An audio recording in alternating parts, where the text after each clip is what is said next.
Shalom, selamat pagi Bapak Ibu dan Saudara pendengar Blessing Morning yang diberkati Tuhan. Bersyukur untuk hari yang baru yang Tuhan berikan kepada kita. Mari bersama-sama kita akan belajar dari firman Tuhan. Firman Tuhan terdapat di dalam kitab Mazmur pasal 119 ayat yang ke-97 dan ayat yang ke-105. Demikian bunyi firman Tuhan. Betapa ku cintai Taurat-Mu, aku merenungkannya sepanjang hari. Ayat yang ke-105, firman-Mu itu pelita bagi kakiku dan terang bagi jalanku. Tuhan Yesus, kami bersyukur untuk hari yang baru ini. Biarlah Tuhan Engkau senantiasa menuntun kami, membimbing kami Tuhan dengan kebenaran firman-Mu. Kami tidak dapat menjalani kehidupan kami ini Tuhan sendirian. Kami membutuhkan Engkau, membutuhkan tuntunan-Mu Tuhan. Untuk kami menghadapi setiap pergumulan, tantangan setiap hari. Karena itu saat ini berfirman-Lah ya Tuhan, kami sudah siap untuk mendengarkannya. Di dalam nama Tuhan Yesus kami sudah berdoa. Haleluya. Amin. Alkitab adalah firman Tuhan. Alkitab adalah satu-satunya wahyu Allah yang tertulis tentang diri Allah Tritunggal, tertulis tentang kejatuhan manusia, Yesus yang adalah juru selamat, jalan keselamatan, dan rencana Allah dari kekal sampai kekal. Alkitab telah diterjemahkan ke dalam banyak bahasa, bahkan sampai sekitar tahun 2024, Alkitab telah diterjemahkan lebih dari 750 bahasa.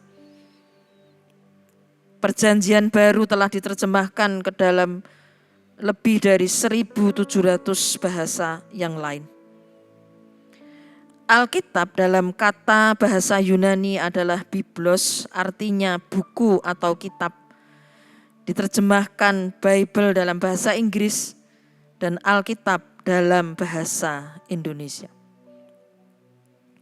Alkitab harus dibaca dan dipelajari karena Alkitab yang adalah firman Tuhan merupakan dasar kebenaran bagi manusia. Injil Yohanes pasal 17 ayat 17b mengatakan, firman-Mu adalah kebenaran yang dapat memerdekakan manusia dari semua ikatan kebodohan, tipu daya iblis dan dosa. Di dalam Injil Yohanes pasal 8 ayat yang ke-32 dikatakan, dan kamu akan mengetahui kebenaran, dan kebenaran itu akan memerdekakan kamu.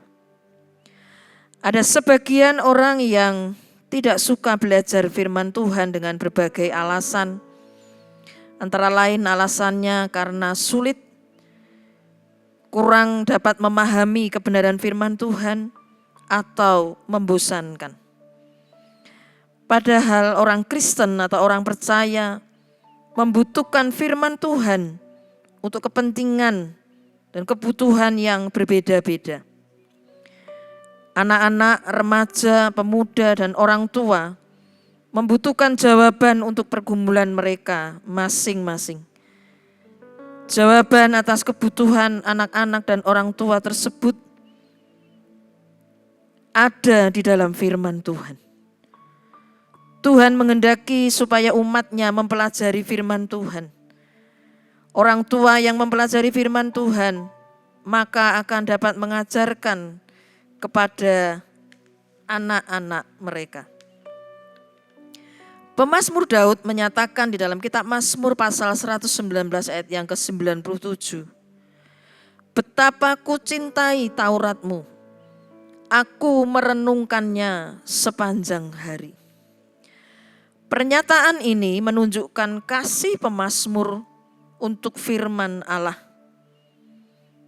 Firman Allah disebutnya sebagai janji, pedoman, perintah, kebenaran, keadilan, hikmat, dan nasihat atau teguran. Kita dapat membaca di dalam kitab Mazmur pasal 119 yang memiliki ayat yang paling panjang di dalam Alkitab, yaitu sebanyak 176 ayat. Ini menunjukkan betapa pentingnya kebenaran firman Tuhan dalam kehidupan kita.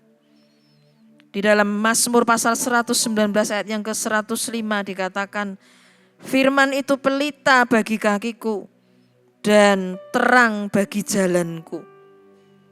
Firman Tuhan dapat menunjukkan jalan ke surga. Pernyataan betapa ku cintai firman-Mu juga tentunya didasari oleh pengenalan pribadi dari pemazmur terhadap Allah. Apabila tidak memiliki pengenalan pribadi, orang dapat menganggap Alkitab hanyalah buku biasa yang tebal dengan banyak tulisan dan bahkan bisa sangat membosankan. Alkitab bisa saja menjadi pajangan atau hiasan saja di rak. Ada juga orang yang sekedar tahu sedikit tentang Allah Bapa, Tuhan Yesus, namun mereka tidak tertarik untuk membaca dan mempelajari firman Tuhan secara menyeluruh. Seberapa besar cinta kita terhadap firman Tuhan? Bagaimana kita memperlakukan Alkitab yang kita punya? Apakah sudah lama tidak dibaca lagi secara rutin? Ada beberapa negara yang melarang Alkitab dimiliki, sehingga ketika ditemukan orang memiliki Alkitab, maka bisa dipenjara, disiksa, atau mungkin bahkan dihukum mati. Sementara mereka sangat merindukan firman Tuhan, tetapi tidak dapat membaca dengan bebas karena larangan pemerintah atau pihak-pihak tertentu. Kita sebagai warga negara Indonesia bersyukur karena kita memiliki kebebasan untuk membaca firman Tuhan. Oleh karena itu kita harus tekun membaca, mempelajari, merenungkan dan melakukan firman Tuhan setiap hari.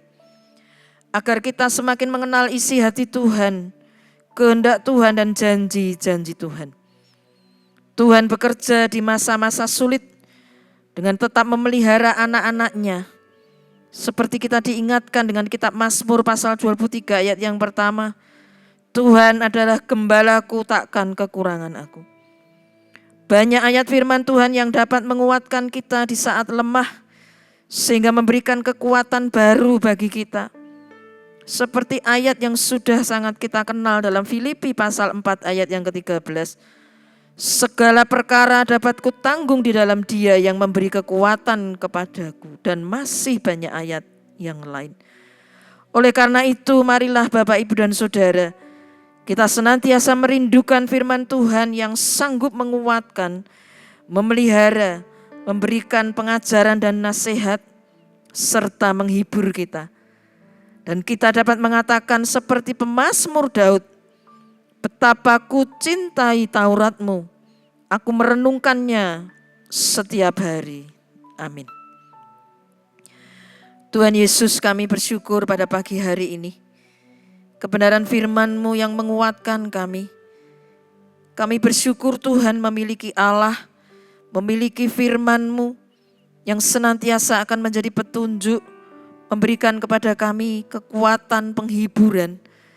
Dan biarlah Tuhan kami mau seperti pemazmur Daud, kami mencintai firman-Mu Tuhan. Dan biarlah kami boleh mengenal Engkau secara pribadi lebih dalam lagi, sehingga kami lebih lagi mencintai Taurat-Mu. Terima kasih Tuhan, kami menyerahkan kehidupan kami dan seluruh kegiatan kami pada hari ini. Biarlah Tuhan Kau menuntun kami ketika kami bekerja, melakukan segala aktivitas kami. Biarlah kami boleh mendasari dengan terang kebenaran firman-Mu. Terima kasih Tuhan, di dalam nama Tuhan Yesus kami sudah berdoa. Terimalah berkat Tuhan Bapak, Ibu, dan Saudara. Tuhan memberkati engkau dan melindungi engkau. Tuhan menyinari engkau dengan wajah-Nya dan memberikan engkau kasih karunia. Tuhan menghadapkan wajah-Nya kepadamu dan memberikan engkau damai sejahtera. Berkat, damai sejahtera, kekuatan yang berasal dari Allah Bapa, Allah Putra, Allah Roh Kudus senantiasa akan menyertai kita dari sekarang sampai selama-lamanya. Haleluya. Amin. Selamat beraktivitas. Tuhan Yesus memberkati.